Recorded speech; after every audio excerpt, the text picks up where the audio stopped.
I'm 25 years old and my investment portfolio recently crossed $340,000. This didn't come from a massive income. It didn't come from crypto luck, and it definitely didn't come from some secret strategy.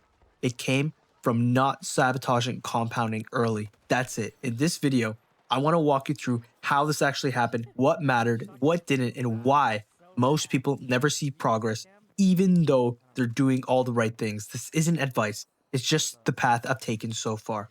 There's a weird misconception online that anyone who builds wealth early either gets lucky, had rich parents, or made insane money really fast. That story sounds comforting because it removes responsibility. The truth is much less exciting. Most people don't fail at building wealth because they don't earn enough. They fail because they leak money during the most important years. And once compounding is delayed, it becomes exponentially harder to catch up. This video isn't about extreme frugality, it's about positioning. For context, my portfolio is north of 300,000, fully liquid, spread across index funds, individual stocks, cash, and a small asymmetric allocation. This isn't theoretical. This is real money, real decisions, and real trade-offs. I have had the ability to spend more. I've chosen not because I enjoy deprivation, but because the math made it obvious. Quick note, if this breakdown is super useful, make sure you hit that like button. It helps this reach more people who are thinking about the same decisions. Okay, most people think building wealth is about doing more income, more side hustles, more risk, more complexity. In reality, the biggest lever early on is doing less damage, not overspending, not lifestyle inflating, and not resetting progress every time income increases.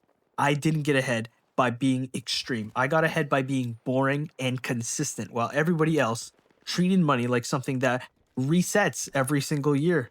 So this is the first major decision. Decision number one, this is housing. All right, housing is the biggest lever most people never question. The default script, it says buy as soon as you can, but buying early locks you into high fixed costs, low flexibility, massive opportunity costs. Instead, I optimized for liquidity and low burn. Renting wasn't a downgrade, it was a strategic decision. Lower housing costs meant higher savings rate, less stress, and more optionality. Every single dollar not locked into a mortgage has the ability to compound, and that mattered more than owning something. This is the second decision. This is transportation.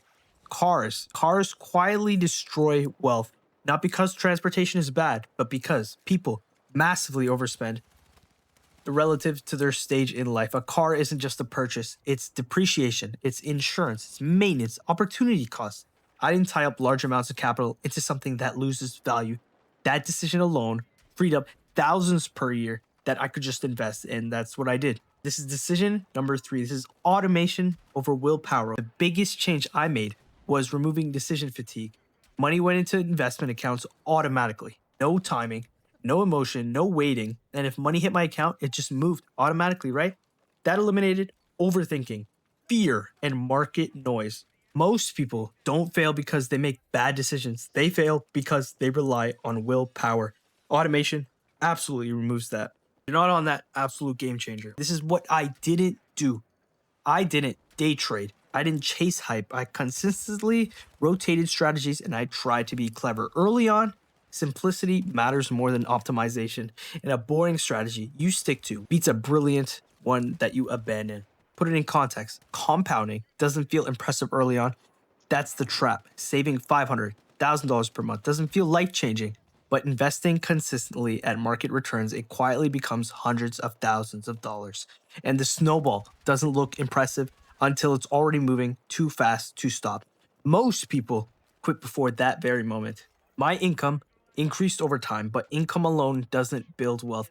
Plenty of high earners, it's your savings rate. This is consistency and it's time in the market. That combination beats raw income almost every single time. It's savings rate, consistency, and time in the market.